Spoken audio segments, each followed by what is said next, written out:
វិហូបនេះគឺផ្ដោតសំខាន់ទៅលើបញ្ហាស្លាក់សរសៃ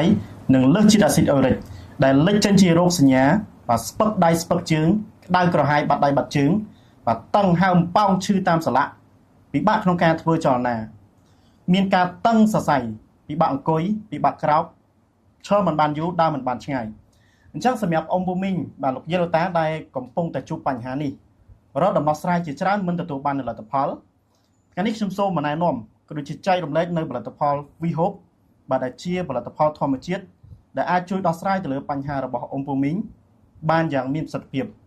អ៊ំពូមីងប្រើមួយឈុតតូចនឹងដឹងពីប្រសិទ្ធភាពភ្លាមស្គាល់ VHOPE យូរហើយបាទនៅតាមដានដងការទៀតយក VHOPE ទៅប្រើទៅនឹងបានធូរស្បើយបញ្ហាទុកយូរមិនចំណេញទេយក VHOPE ទៅប្រើហើយធូរស្បើយពិត